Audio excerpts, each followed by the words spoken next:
সংগ্রামী প্রিয় জনতা, দেশপ্রেমিক লাখো জনতার এই মিলন মেলায় স্বাধীনতার বিজয়ের এই ৪৯তম বার্ষিকীতে আজকের এই বিজয় সমাবেশে এখন ভাষণ দান করবেন বাংলার স্বাধীনতা সার্বভৌমত্ব রক্ষা আন্দোলনের বীর সিপাহসালার, বাংলার গণমানুষের নন্দিত নেতা, বাংলার ১৮ কোটি জনতার স্বপ্নদ্রষ্টা,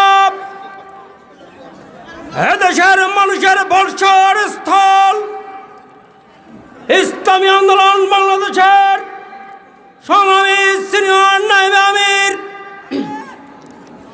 আলহাজ হযরত মাওলানা মুফতি সৈয়দ মোহাম্মদ ফাইজুল করিম, আলহাজ হযরত মাওলানা মুফতি সৈয়দ মোহাম্মদ ফাইজুল করিম শাইখে চরমোনাই, শাইখে চরমোনাই।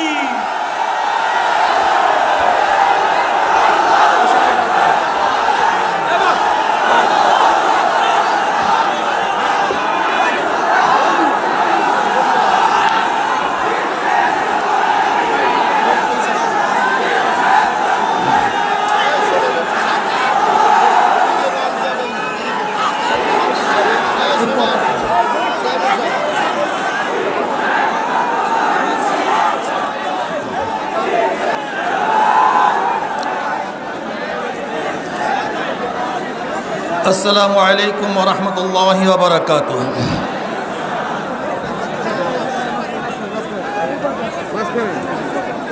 নাহমাদু ওয়া নুসাল্লি আলা রাসূলিহিল কারীম, আম্মা বা'দ, ফাআউযু বিল্লাহি মিনাশ শাইতানির রাজীম, বিসমিল্লাহির রহমানির রহিম। জাআল হক ওয়া যাহাকাল বাতিল, ইন্নাল বাতিলা কানা যাহুকা।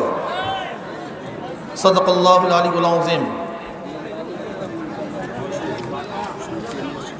বিজয় দিবস উপলক্ষে আয়োজিত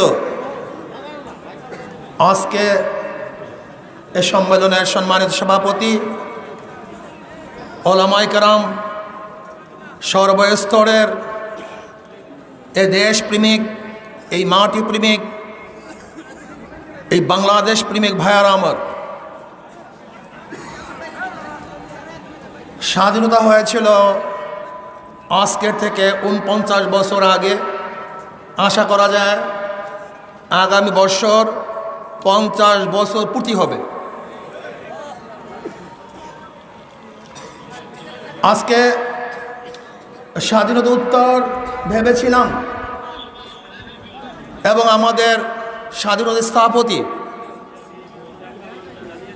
শেখ সাহেব আশা করেছিলেন স্বাধীনতার পরে সবাইকে ঐক্যবদ্ধ করে দেশটাকে গড়বে, ভেদাভেদ থাকবে না, মারামারি হবে না, রক্তপাত হবে না, খুন খারাপি হবে না,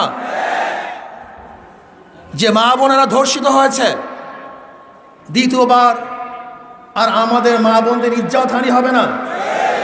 কিন্তু আমরা কি দেখেছি, আজকে স্বাধীনতার এত বছর পরেও বাংলাদেশের মানুষ দুই ভাগে বিভক্ত হয়েছে। এক, ইসলাম, ইসলামপন্থী; দুই, নাস্তিক, নাস্তিকপন্থী। ইসলাম, ইসলামপন্থী; নাস্তিক, নাস্তিকপন্থী। ইসলামপন্থীরা মনে করে স্বাধীনতা স্থপতি বঙ্গবন্ধু শেখ মুজিবুর রহমান একজন মুসলমান, ইসলামের জন্য কাজ করেছেন। আর নাস্তিকপন্থীরা মনে করে শেখ সাহেব একজন সেকুলার, নাস্তিক, কমিউনিস্ট, তিনি ইসলামের বিপক্ষে কাজ করেছেন। এখন কাদের দাবি সত্য, কাদের দাবি মিথ্যে, এটা প্রমাণ করতে হবে। প্রথম, শেখ সাহেবকে, তিনি জনাব শেখ মুজিবুর রহমান, তেনার বাবা শেখ লুৎফর রহমান, লুৎফর রহমানের বাবা শেখ আব্দুল হামিদ, শেখ আব্দুল হামিদের বাবা একরামউদ্দিন, শেখ একরামউদ্দিন, শেখ একরামউদ্দিনের বাবা শেখ বুরহানুদ্দিন, শেখ বুরহানুদ্দিনের বাবা শেখ জাহানে মাহমুদ ওরফে তেকরি শেখ, শেখ তেকরি শেখের বাবা জনাব জহির শেখ, জহির শেখের বাবা জনাব দরবেশ আব্দুল আউয়াল, যিনি 1463 ঈসাই সালে এই বাংলাদেশে এসেছিলেন ইরাক থেকে ধর্ম প্রচার করার জন্য। সোনারগাঁয়ে তিনি ধর্ম প্রচার করার জন্য এসেছিলেন। তেনার পূর্বপুরুষ সোনারগাঁয় শেখ আব্দুল আউয়াল, যিনি ইরাক থেকে এসেছিলেন, তিনি বাইজিদ বুস্তাবি রহমতুল্লাহ আলাইহির একজন শাগরেদ ছিলেন। তেনারই বংশধর বুরহানুদ্দিন সাহেব, শেখ বুরহানুদ্দিন সাহেব, তিনি টঙ্গীপাড়ায় এই দিন প্রচার করার জন্য সেখানে অবস্থান করেন। সেখানেই তিনি দিন প্রচার করেন। আমরা কি দেখেছি? শেখ সাহেবের উত্তরসূরিরা একজন ধর্ম প্রচারক ছিলেন, ইরাক থেকে এসেছেন ধর্ম প্রচার করার জন্য। শেখ সাহেবের বাবা একজন দাড়িওয়ালা টুপিওয়ালা, তার দাদা একজন দিনদার, তার পূর্বপুরুষ সবাই মুসলমান। কাজে কেউ যদি বলেন শেখ সাহেব নাস্তিক কমিউনিস্ট, আমি বলবো তুই মিথ্যা কথা বলছো, সে একজন মুসলমান, সে একজন মুসলমান। এবার আসুন, শেখ সাহেব প্রথম কেন জেলে গিয়েছিলেন আপনাকে জানেন? পড়েছেন? আমি নিয়ে এসেছি দলিল, অসমাপ্ত আত্মজীবনী শেখ মুজিবুর রহমানের। এই বইয়ের মধ্যে আপনি দেখেন শেখ সাহেব কে ছিলেন, কি করেছেন। যারা তাকে নাস্তিক বানাবার পায়তারা করে দিয়েছেন, আমি বলবো তুমি নিজে নাস্তিক, কাজে তোমার চক্ষু দিয়ে অন্যকে নাস্তিক দেখো। তুমি যদি মুসলিম হও তাহলে তোমার চক্ষু দিয়ে আরেকজন মুসলিমই দেখবা। আমি কিছু প্রমাণ দিই।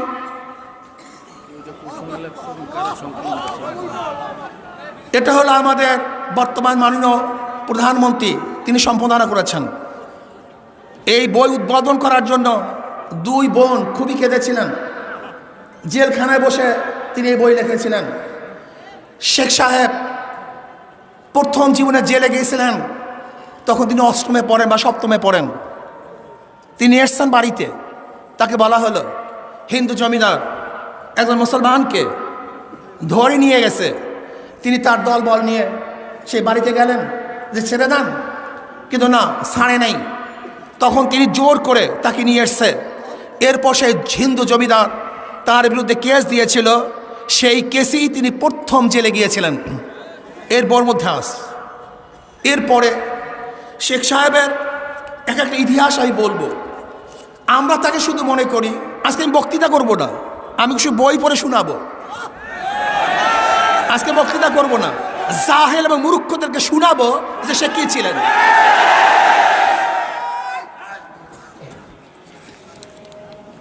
শেখ সাহেব শুধু বাংলাদেশের স্বাধীনতার জন্য চেষ্টা করেন নেই, তিনি পাকিস্তানের স্বাধীনতা আনার জন্য চেষ্টা করেছেন। এই পাকিস্তানকে আনার জন্য সর্বাত্মক চেষ্টা করেছেন। শেখ সাহেব তিনি সরওয়ার্দী সাহেবের শাগরেদ ছিলেন। তিনি নিজেই বলেন এই বইয়ের মধ্যে যে যখন সরওয়ার্দী সাহেব, ফজলুল হক সাহেব যখন গোপালগঞ্জে গেছিলেন, তখন আমি ছাত্র ছিলাম, আমি স্বেচ্ছাসেবকের দায়িত্ব পালন করছিলাম।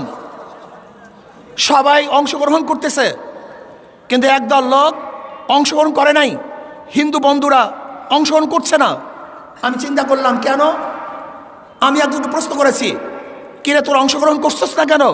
কারণ না, কংগ্রেস এবং হিন্দু মহাজোট আমাদেরকে নিষেধ করেছে অংশগ্রহণ করার জন্য। তিনি এই বইয়ের মধ্যে লিখেছেন।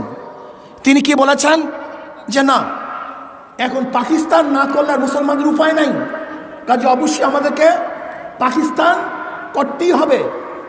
তিনি এই বইয়ের মধ্যে লিখেছেন। তিনি কি বলেছেন? এর মধ্যে লিখেছেন যে আমি সর্বোচ্চ, অনেকেই মনে করেন যে শেখ সাহেব তিনি নামাজ পড়তেন না, আমি দেখব তিনি কি করতেন। অন্য কিছু বলবো না। দেখেন এই বইয়ের মধ্যে তিনি বলছেন, আমি যখন জেলখানায় ছিলাম তখন 5 ওয়াক্ত নামাজ আমি ঠিকমতো পড়তাম। শেখ সাহেব আমাদের পরিচয় কি দিয়েছেন দেখবেন, টক শুতে সবাই বলে আমাদের পরিচয় আমরা বাঙালি, আমাদের পরিচয় আমরা কি বাঙালি। আর তিনি কি পরিচয় দিয়েছেন, তিনি এই বইয়ের মধ্যে দেখেন পৃষ্ঠা নম্বর হলো 47, অসমাপ্ত আত্মজীবনী, পৃষ্ঠা নাম্বার হলো 47। তিনি বলেছেন আমাদের বাঙালির মধ্যে 2টি দিক আছে, একটা হলো আমরা মুসলমান আর একটা হলো আমরা বাঙালি। প্রথম আমরা কি, আমরা মুসলমান, এরপর আমাদের পরিচয় আমরা বাঙালি। আমরা শুধু বাঙালি নয়, আমরা প্রথম মুসলমান, তারপর আমরা বাঙালি। এটা প্রথম জাতীয় পরিচয় আমাদেরকে থাকতে হবে। আমরা প্রথম মুসলমান, তারপর কি আমরা বাঙালি। পরিচয় নেন। এরপরে দেখেন দিল্লিতে যখন তিনি ঘুরতে গিয়েছিলেন, মুসলমানের প্রতি আকর্ষণ কি ছিল, মুসলমানের প্রতি আকর্ষণ কি ছিল দেখেন। আবার দিল্লি শহরকে ভালো করে দেখে নিলাম, শত শত বছর মুসলমান দিল্লি থেকে সমস্ত ভারতবর্ষ শাসন করেছে। তখন কি জানতাম এই দিল্লির উপর আমাদের কোনো অধিকার থাকবে না? শেখ সাহেব বলতেছেন দিল্লি ঘোরার সময়, দিল্লি লাল কেল্লা, কুতুব মিনার, জামে মসজিদ আজও অনন্য মুসলিম শিল্পের নিদর্শন ঘোষণা করছে। পুরানো দিল্লিও তার আশেপাশে যখনই বেড়াতে গিয়েছি দেখতে পেয়েছি সেই পুরানো স্মৃতি, মুসলমানের স্মৃতি। কাজী তিনি কি বলেছিলেন যে মুসলমান এই দিল্লি ছেড়ে চলে যাবে, এটা কোনোদিন ভেবেছিলেন? মুসলমান কোনোদিন ভাবতে পারেন নাই। শেখ সাহেব তিনি 5 ওয়াক্ত নামাজ পড়তেন। আমি সেইটা আপনাকে দেখাচ্ছি।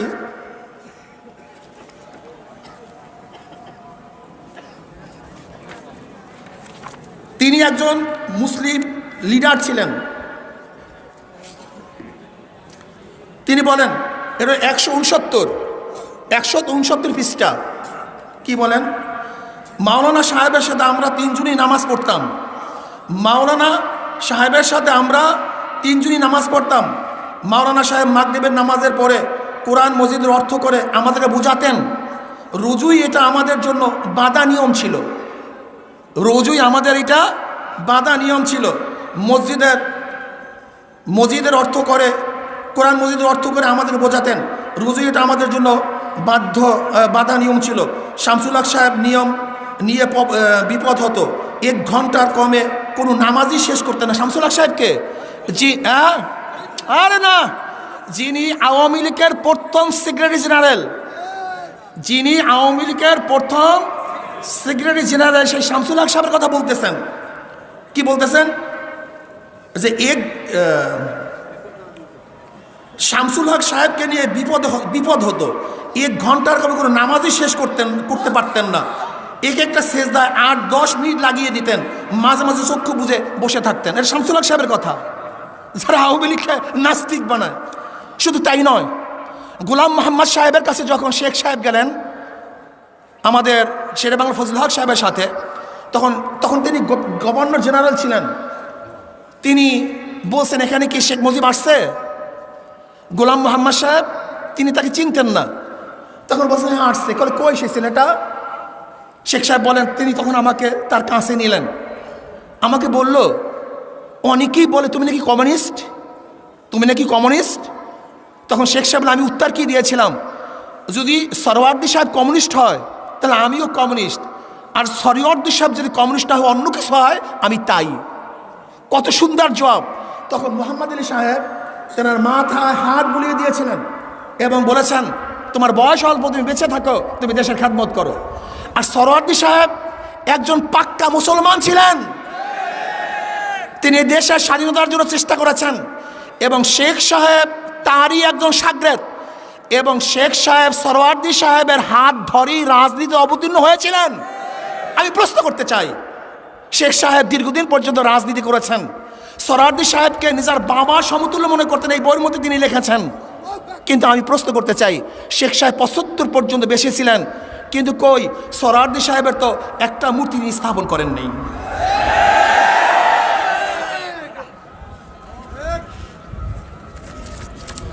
যাই হোক, এবার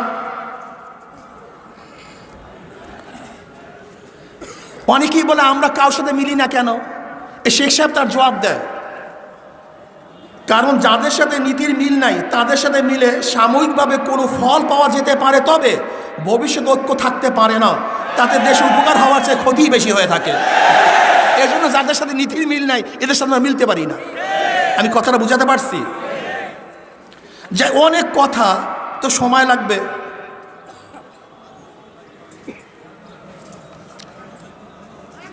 এই দেখেন, ও লাগবে আরো বলতেছি। দেখেন স্বাধীনতার ঘোষণাপত্র কি ছিল, দেখেন সের মধ্যে কি ছিল। সর্বশক্তিমান আল্লাহর নামে আপনাদের কাছে আমার আবেদন ও আদেশ, দেশকে স্বাধীন করার জন্য শেষ রক্তবিন্দু থাকা পর্যন্ত যুদ্ধ চালিয়ে যান। আল্লাহর উপরে, সর্বশক্তিমান আল্লাহর নামে আপনাদের কাছে আমার আবেদন, আল্লাহর নামে। তা সেদিন স্বাধীনতার যুদ্ধ ছিল আল্লাহর নামে শুরু, ইনশাআল্লাহ তারা শেষ করেছিলেন।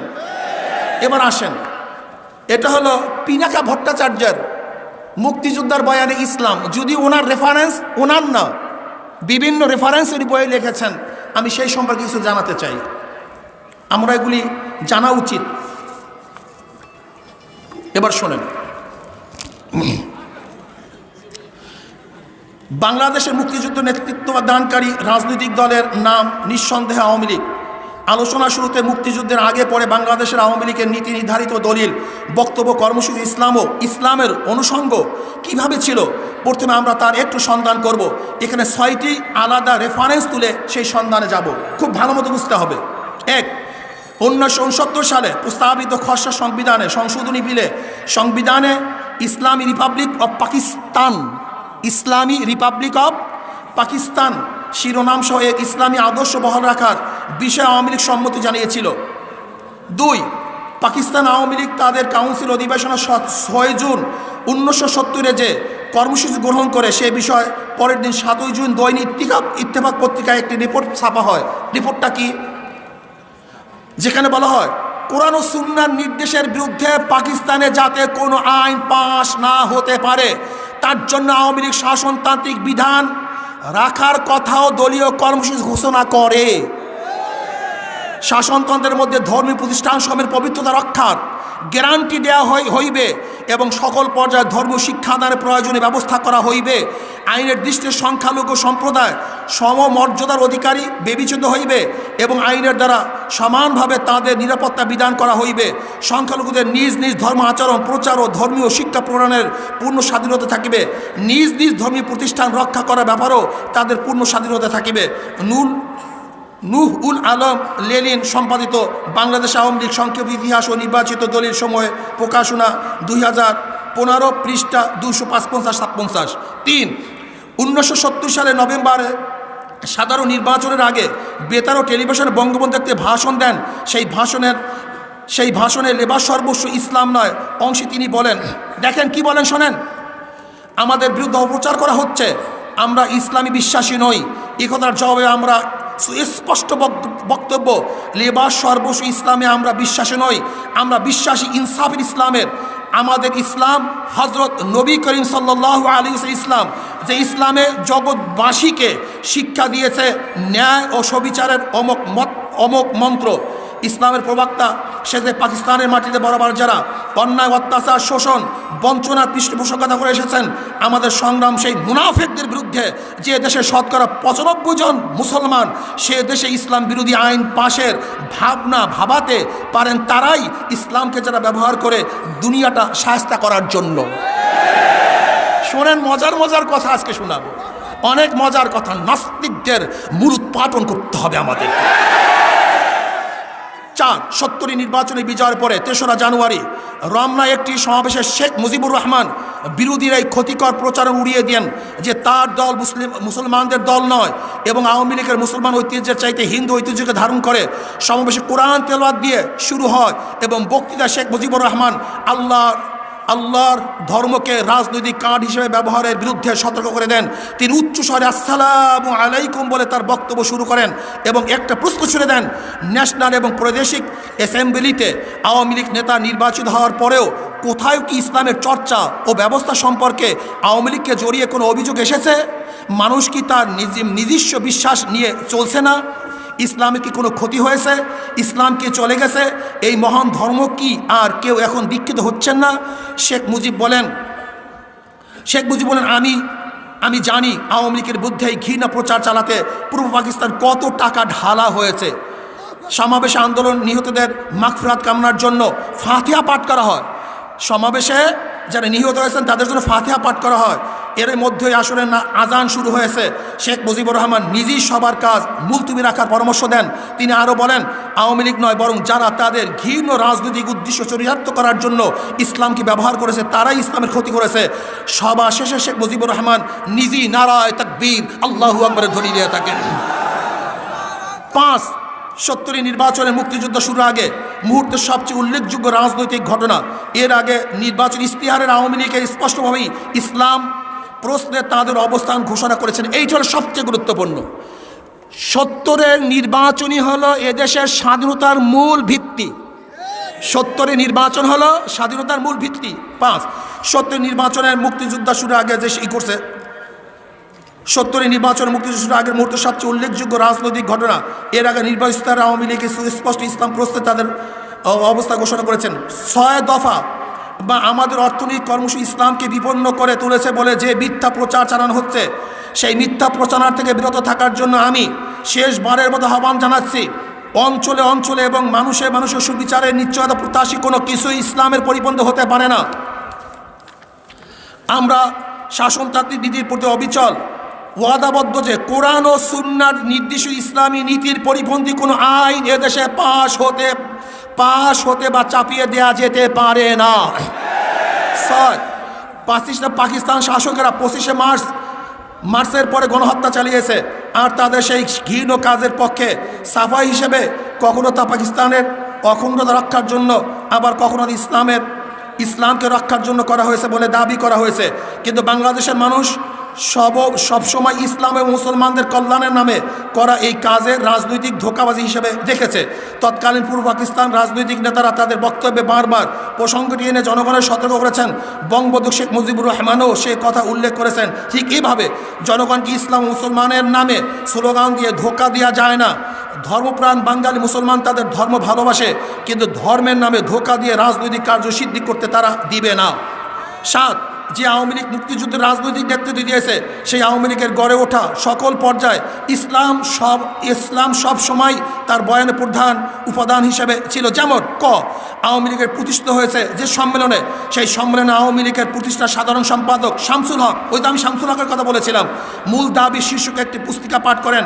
এই পুস্তিকা সুস্পষ্ট করে বলা হয় রাষ্ট্রের সার্বভৌমত্ব। শোনেন, যারা আজকে স্বাধীনতার মূল স্থাপন হিসাবে ধর্মনিরপেক্ষতা, সেকুলারিজম এরকম বলতে চান, আমি তাদেরকে বলি আওয়ামী লীগের মূল থিওরি কী ছিল। আওয়ামী লীগের প্রতিষ্ঠা হয় যে সম্মেলনে, সেই সম্মেলনে আওয়ামী লীগের প্রতিষ্ঠার সাধারণ সম্পাদক শামসুল হক মূল দাবি শীর্ষকে একটি পুস্তিকা পাঠ করেন। এই পুস্তিকায় সুস্পষ্ট করে বলা হয় রাষ্ট্র সার্বভৌমত্ব আল্লাহর প্রতিভূ হিসাবে জনগণ থাকবে। গঠনতন্ত্র নীতি ইসলামী, গণতান্ত্রিক ও আকারে রিপাবলিকান। তাদের ঘোষণাপত্রের গঠনতন্ত্রের 1 নং ধারায় দুনিয়ার মুসলমানদের মধ্যে ভ্রাতৃত্ব বন্ধন শক্তিশালী করার কথা বলা হয়। গঠনতন্ত্রের 10 নং ধারায় বলা হয় জনগণের মধ্যে ইসলামের প্রকৃত জ্ঞান, তার উচ্চ নৈতিক শিক্ষা ও ধর্মনীতিমালার বিস্তার করা।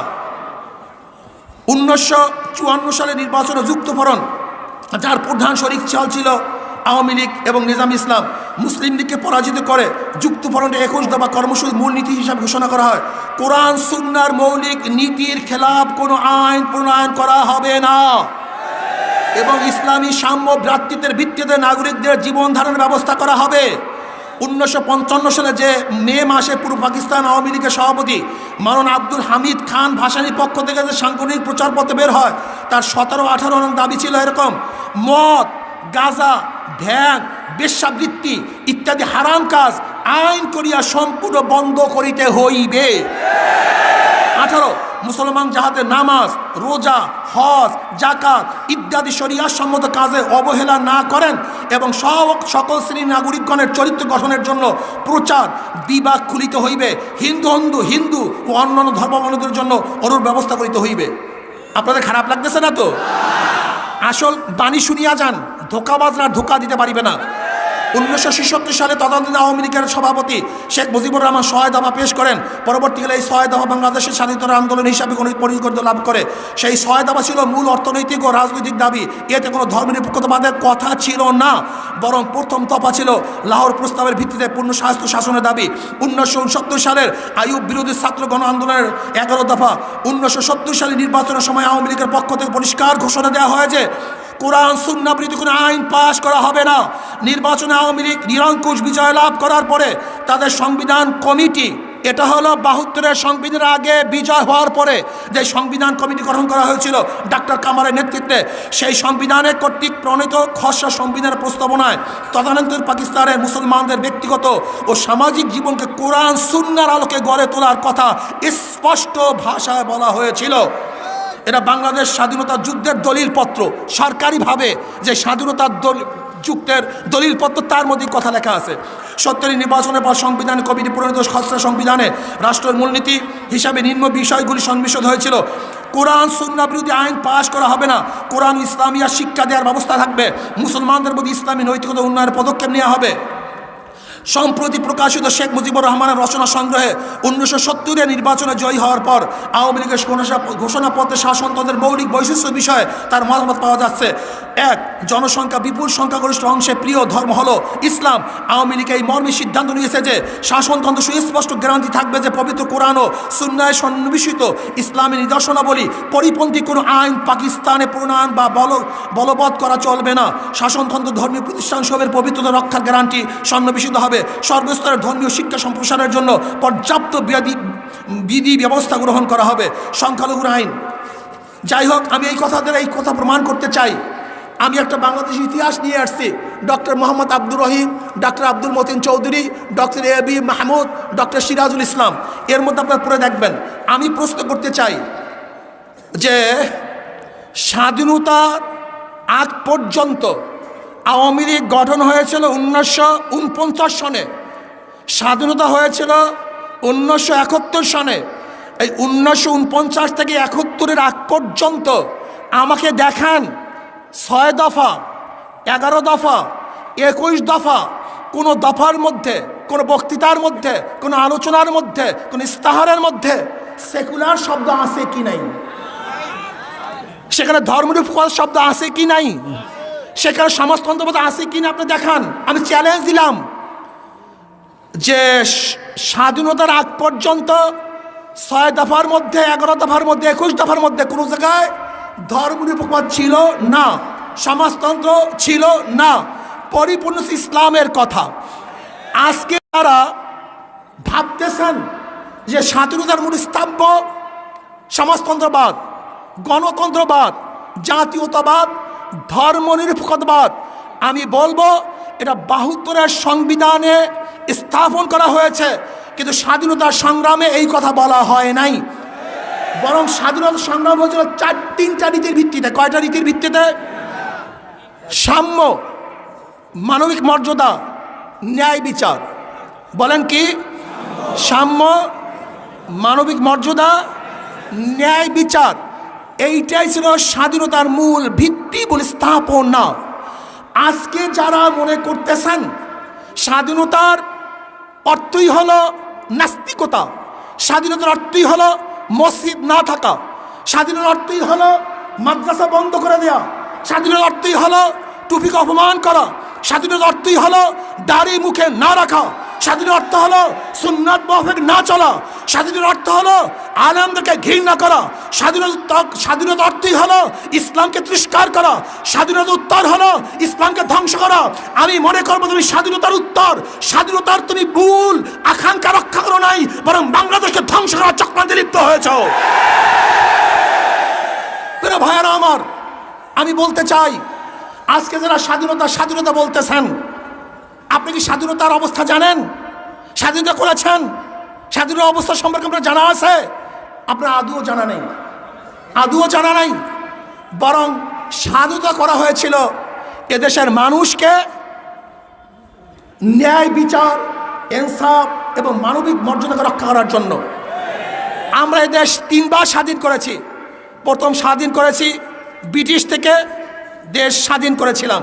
এরপর ভারত থেকে পাকিস্তান স্বাধীন করেছিলাম। এরপর পাকিস্তান থেকে আমরা বাংলাদেশ স্বাধীন করেছি। কি কথা ঠিক না?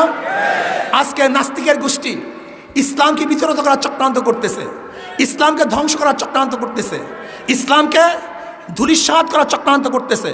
আমি মনে করি বর্তমানে যে আন্দোলন চলতেছে, এই আন্দোলন থেকে স্পষ্টভাবে আমরা বলতে চাই, যেরকম পদ্মা ব্রিজ করার সময় আমরা শুনেছি পদ্মার নিচে আর এক পদ্মা পাওয়া গেছে, খুঁটি পাওয়া যাচ্ছে না, তলা পাওয়া যাচ্ছে না, পদ্মার নিচে আর এক পদ্মা।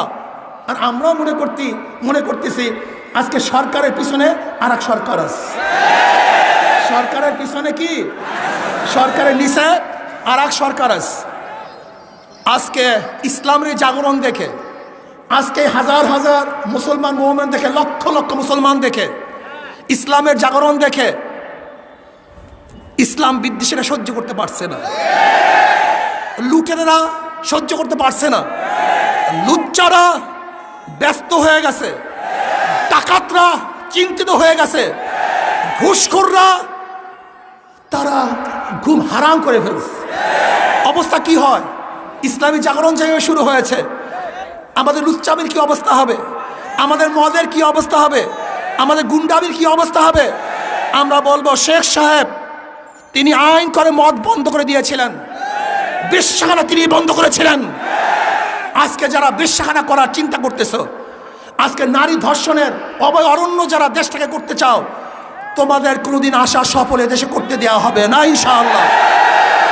এটা করতে দেওয়া হবে না। আজকে বাংলাদেশের নাগরিক তারা কি দেখেছেন? তারা দেখেছেন যে সরকারের নিচে আর এক সরকার আছে। আমিও মাননীয় প্রধানমন্ত্রীকে বলবো, আপনি হুঁশিয়ার থাকুন। 15ই আগস্টের ঘটনা এদেশে কোনো আলেমরা ঘটায় নাই, এদেশের দেশপ্রেমিকরা ঘটায় নাই। ওই 15ই আগস্ট যাদের ইঙ্গিতে, যাদের ইশারা হয়েছিল, আজকে তারাই আবার সোচ্চার হয়েছে দেশে 15ই আগস্ট দ্বিতীয়বার ঘটাবার জন্য। আপনার সোচ্চার হতে হবে, আপনাকে খেয়াল রাখতে হবে। সরকারের নিচে আর এক সরকার আছে, ভিন্ন এক ছায়া শক্তি দেশকে চালাইতেছে। আমি আশ্চর্য হয়ে যাই, মানুষ কোথায় যাবে? বিচারক হলো শেষ আশ্রয়। যেরকম ডাক্তার, সে যদি কোনো দিকে ঝুঁকে পড়ে তাহলে তার ডাক্তারি স্বভাব থাকে না। ডাক্তারের কাছে শত্রু যাবে, তার কাছে চিকিৎসা করবে, তার দুশ্মন যাবে, তাকে এসে চিকিৎসা করবে। এটা ডাক্তারের চরিত্র। আর বিচারকদের চরিত্র, তার চরম দুশ্মনও তার কাছে গেলে সে ন্যায় বিচার পাবে। এটা বিচারকদের চরিত্র। কিন্তু আমরা কি দেখছি আজকে বিচারকদের মধ্যে? আমরা কি দেখছি? আমাদের মূল চরিত্র থেকে আমরা দূরে সরে না যাই। আমি অনুরোধ করব, আপনারা শেষ আশ্রয়স্থান। মানুষ আপনাদের কাছে বিচার চাওয়ার জন্য যায়। যদি আপনারা আদর্শচ্যুত হয়ে যান তাহলে বাংলাদেশ আর কিছু থাকবে না। মানুষ কোথায় যাবে, কার কাছে যাবে? এই দিকে আপনাকে খেয়াল রাখতে হবে। আজকে যারা আমাদেরকে বারবার যুদ্ধের জন্য আহ্বান করছেন, আসেন যুদ্ধ করি। আমরা আমাদের দেশীয় মানুষের সাথে যুদ্ধ করতে চাই না। কার সাথে যুদ্ধ করব? সবাই তো আমরা আপন, সবাই আমরা ভাই ভাই। আমরা একত্রে দেশটাকে গড়তে চাই। কই আজকে আপনি আহ্বান তো করলেন না? যারা ফেলানিকে কাঁটা তারের উপরে বাদুরের মতো ঝুলিয়ে রাখছে, আপনি তো সেই দিন আহ্বান করলেন না, আসে যুদ্ধ করি। যেই দিন আমাদের র্যাবের পোশাককে খুলে ফেলে অপমান করা হয়েছিল, ওই আপনি তো যুদ্ধের ডাক দিলেন না। যখন আপনার হত্যা হয়েছিল আপনি যুদ্ধের আহ্বান করেন নাই। সিনা হত্যা হয়েছে, যুদ্ধের আহ্বান করেন নাই। আপনি কার সাথে যুদ্ধ করতে চান? নাস্তিকের গোষ্ঠী স্পষ্ট ভাষায় বলে দিতে চাই, তুমি মুসলমান চেনো নাই, সাগর দেখছো, সাগরের গভীরতা দেখো নাই, পাহাড় দেখছো উঁচা দেখো নাই, বাঘ দেখছো হুঙ্কার দেখো নাই, আর একবার হুঙ্কার দেব, এ দেশ থেকে পালাতে বাধ্য হবা। নাস্তিকদের ঠাঁই নাই, লাল সবুজের পতাকায় দালালদের ঠাঁই নাই। টকশু করো, আলেমদের বিরুদ্ধে কটূক্তি করো। কথিত আছে ইমাম আজম আবু হানিফা রাহমাতুল্লাহ আলাইহি বসা, সাগরের নিয়ে বসা, বাচ্চারা খেলতেছিলেন, বাচ্চাদের একটা বল সেখানে এসে বুঝছে। এখন কোনো বাচ্চাই সেখানে যাবেন না, মুরব্বীরা বসা, কে যাবেন। কিন্তু দেখা যায় একটা বাচ্চা, একটা ছেলে বীর বিক্রমের সাথে সিনা উঁচা করে, আদব না রক্ষা করে মাঝখান থেকে নিশ্চিন্তে বল নিয়ে এসছেন। কথিত আছে ইমাম আজম আবু হানিফা বলেছিলেন, নিশ্চয়ই সন্তানটা সুসন্তান নয়, এটা জারের সন্তান, এটা সুসন্তান নয়। বলে বললেন কিভাবে?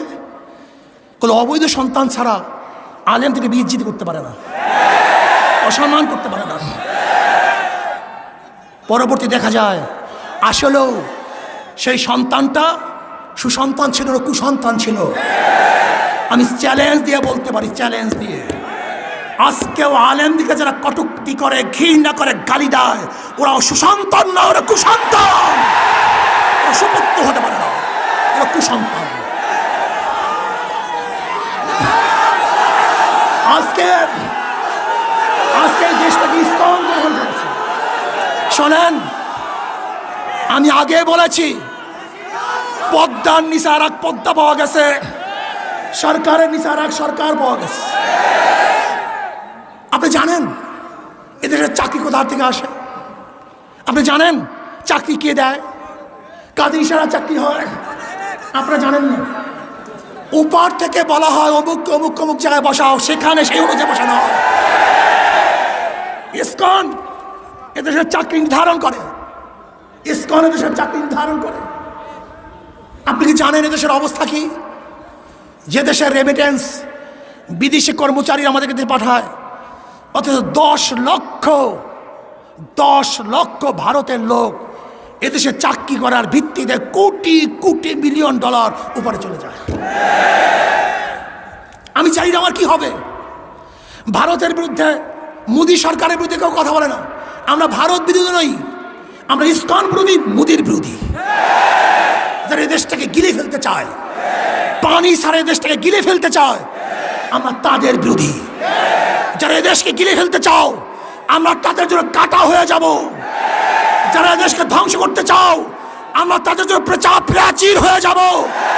যারা এই দেশে আঙ্গুল তুলবো, ওদের আঙ্গুলকে ভেঙে ফেলবো। যে এই দেশকে ধ্বংস করতে চাও, আমাদের জীবনের বিনিময়ে তাদের প্রতিহত করবে ইনশাআল্লাহ। আমি শেখ হাসিনা সরকারকে বলবো, আপনি সতর্ক থাকুন, আপনি সতর্ক থাকুন। আপনি চীনের দিকে ঝুঁকে যাওয়ার কারণে, আপনি চীনের দিকে ঝুঁকে যাওয়ার কারণে আজকে মোদী সরকার সহ্য করতে পারছে না।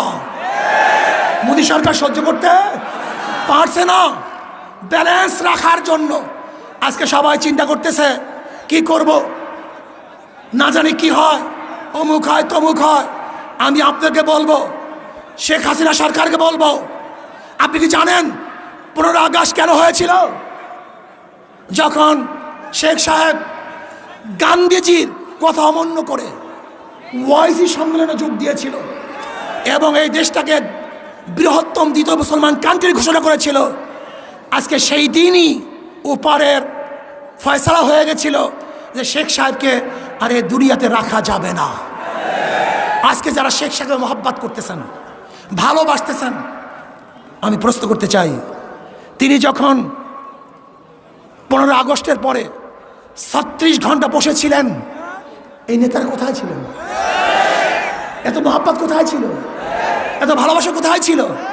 হ্যাঁ, মাননীয় প্রধানমন্ত্রী এই কথা বারবার বলেন, আজও সেই প্রশ্নের জবাব পাই না। যে আমার বাবা পড়েছিল, অথচ এত বড় দল, এত সংগঠন, এত কর্মী, কিন্তু তাকে দেখার মতো কেউ ছিল না। শেখ সাহেব পড়েছিল, আর আপনারা তখন ক্ষমতার ভাগাভাগি নিয়ে ব্যস্ত ছিলেন। মুস্তাক সাহেবের মন্ত্রিসভায় কে কে ছিলেন এদেশের মানুষ জানে না? এদের মানুষ দেখে নাই? ট্যাঙ্কির উপরে কি নাচানাচি করেছিল ইতিহাস কেউ জানে না? শেখ সাহেবের চামড়া দিয়ে ঢুকঢুকি কে বানিয়েছিল এদেশের মানুষ জানে না? শেখ সাহেবের চামড়া দিয়া কারা জুতা বানাইতে চাইছিল এদেশের মানুষ জানে না? শেখ সাহেব মারা যাওয়ার পরে বাংলার ফেরাউন মারা গেছে, এই ঘোষণা কে দিয়েছিল? কোনো আলেম দেয় নাই, কোনো মৌলবী দেয় নাই, কোনো ইসলাম প্রেমিকরা দেয় নাই, তোদের মতো দালালরা দিয়েছে, তোদের মতো নাস্তিকরা দিয়েছে। শুধু তাই নয়, আমি আপনাদের প্রশ্ন করতে চাই, শেখ সাহেবের জানাজায় কে কে ছিলেন? তার জানাজায় কে উপস্থিত হয়েছিলেন? তার জানাজা কে দিয়েছিল? এই দালালের গোষ্ঠী একটাও ছিল না। ওরা গদি দিয়ে ব্যস্ত ছিল, ওরা গদির ভাগাভাগিতে লিপ্ত ছিল, কিন্তু আলেম ওলামাই তার জন্য দোয়া করেছিলেন। যাই হোক, আমার কথাবার্তা পরিষ্কার। সাংবাদিক বন্ধুরা, আজকে সিগন্যাল মিগনাল দেই নেই, আজকে সিগন্যালও দেই নাই, মিগনালও দেই নাই, প্রচারও করি নাই, প্রসারও করি নাই। শুনছে, কেস হইছে, এর জন্য আবেগে মানুষগুলি এখানে চলে আসছে। কিন্তু যেদিন অ্যারেস্ট করবে সেদিনকে দেখবেন মানুষের খেলা কি হবে। যেদিন অ্যারেস্ট হবে, এই নাস্তিকদের আত্মনা এই বাংলায় রাখবো না। ওইজন কইবেন কিছু বলে এ চলবে আমি বাংলা জুড়ে। শোনেন,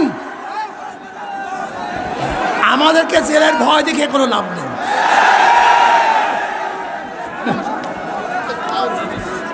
লাভ নাই, কোনো লাভ নেই। কেন, এনার আত্মজীবন পড়েছে, সাহস হয়েছে, জীবনে বহু জেল কেটেছেন, কথা ঠিক না? এই জেলের টেলের কেসের মেসের ভয় দেখাই আমাদেরকে লাভ নাই। যদি অন্যায় করে থাকি জেলে দেন, আপত্তি নাই, কিন্তু অন্যায় যদি না করি আর জেলে ঢুকবার দুঃসাহস দেখান, তাহলে বাংলাদেশের জনগণ ইনশাআল্লাহ সেই দুঃসাহস আঘাত করবে, আঘাত করবে ইনশাআল্লাহ। কি কথা ঠিক না?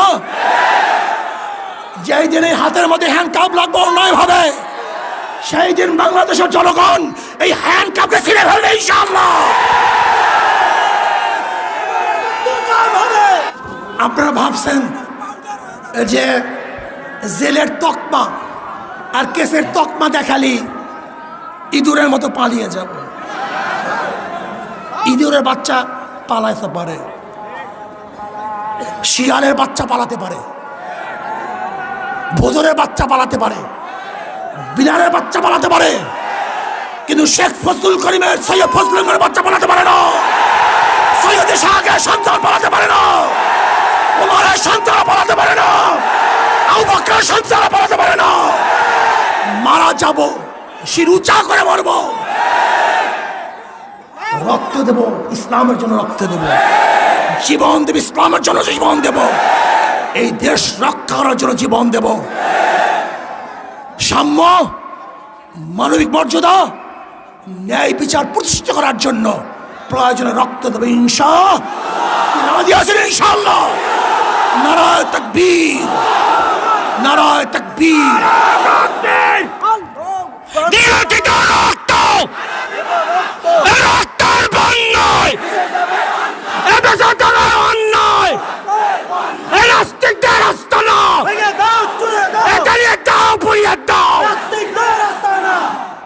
যারা আমাদেরকে জেলে দেখার ভয় দেখান, শেখ সাহেবের শেষ কথা বলি, শেষ করব। একদিন সকালে আমিও রেনু বিছানায় বসে গল্প করছিলাম, আর একটা কথা বললেই না বললেই নয়, খুব গুরুত্বপূর্ণ কথা। আজকে যারা শেখ সাহেবকে মহব্বত করেন, আমি তাদেরকে প্রশ্ন করতে চাই, বলেন তো শেখ সাহেব বিবাহ করেছিলেন কত বছর বয়সে?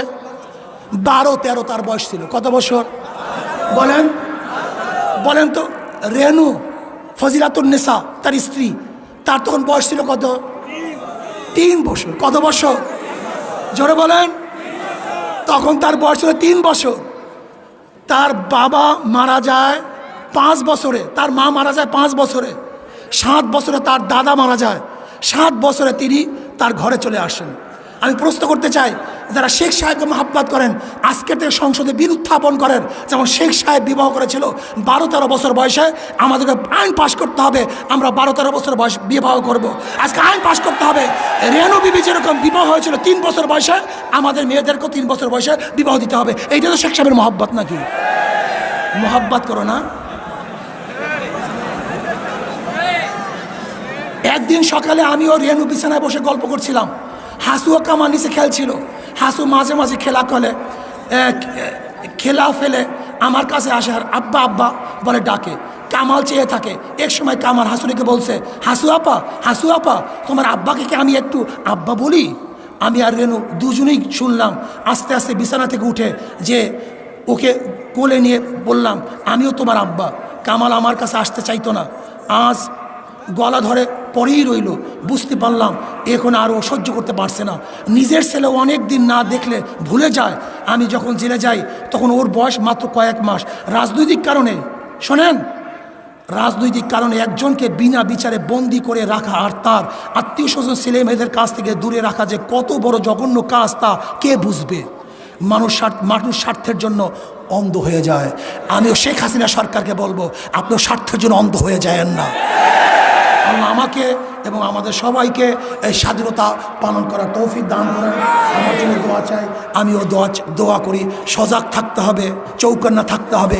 ডাক পড়ার সাথে সাথে গোটা বাংলাদেশকে অবরুদ্ধ করতে হবে।